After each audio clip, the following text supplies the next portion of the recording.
Hello. The following example is where we start introducing the idea of function notation. What function notation does is we take the y in your equation and replace it with something of x. In this case, we start out with f of x. It's usually the go-to letter. All this is a way of rewriting the equation in a way that we can label the function. Notice that what I said earlier was f of x. It is not f times x. If you say f times x, well, that's completely wrong because that's not what this means. This means f of whatever this is. Okay, so if we look at this example, we have let f of x equal negative x squared plus 5x minus 3, and g of x equal 2x plus 3. We want to find and simplify each of these following. So if you look at f of x here, what we did is the original equation was y equals negative x squared plus 5x minus 3. And here, g of x equals 2x plus 3. It was originally y equals 2x plus 3. Notice that it would become confusing if I wanted to know what is y when x is 2, because this would be y and this would be y. So the problem with that is I wouldn't be able to tell which of these two functions I should be plugging that 2 value into.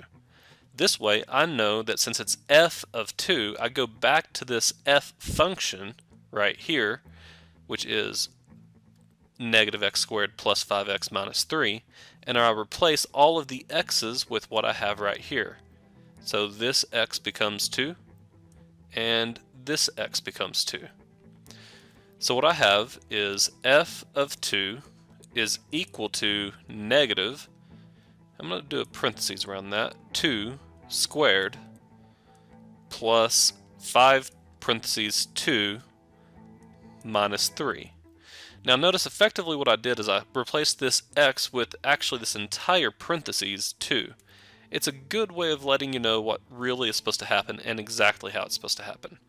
Because of this, this tells you that this negative is not inside this parentheses. If it was, it would change the entire problem. All you have to do now is simplify. 2 squared is 4. And then 5 times 2 is 10.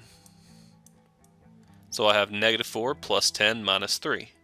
Negative 4 plus 10 minus 3, well, is negative 7 plus 10, which is 3. That gives me f of 2 is equal to 3. Now notice how I wrote this down. I wrote down what it was asking me originally, and then I wrote down what I get whenever I replace the 2 into the equation or into the function. Then I simplify, and I went down with an equal sign, one equal sign per line, and at the end I replaced this with f of 2 is equal to 3. Now notice that this is actually kind of already function notation. Well, it is function notation, but it's also a coordinate almost. It's not really a coordinate, but it's showing you what the coordinate would look like. This is your x value, this is your y value. So your coordinate x comma y would be that 2, 3.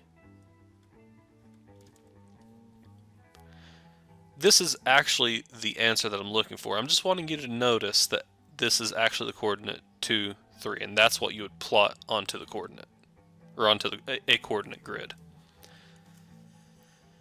Let's look at B now. What B is asking is f of q. Now notice that it tells me the f function again, so I go back to the f function, which again is negative x squared plus 5x minus 3. So if I have f of q, I replace all the x's what I have with what I have right here. So that gives me negative parentheses q close parentheses squared plus 5 parentheses close q close parentheses minus 3. And then you simplify. But there's really nothing you can do here because all that I've done is I have changed the variable to a q instead of an x. So this is all this is just a variable change. So f of q is equal to negative q squared plus 5q minus 3. Now let's look at c. c is g of a plus 1. Well, now I'm working with the g function. And with the g function, that is 2x plus 3. So I go to g of a plus 1 is equal to, and just remember to replace your x with this entire parentheses. So that, we still have the 2, and then we have this entire thing, parentheses, a plus 1, because that's what the x was. And then plus 3 at the end. Don't forget that plus 3 because it's right there in the problem. Then you just simplify. Be sure to distribute the 2, which gives me 2a plus 2, and then don't forget the plus 3 at the end. 2 plus 3 is 5, so that simply leaves me with 2a plus 5. Therefore, g of a plus 1 is equal to 2a plus 5. So really what you want to do with these is go figure out which of the functions you're looking at, replace your variable with what you have inside the parentheses, and then simplify. And that's really all there is to function notation.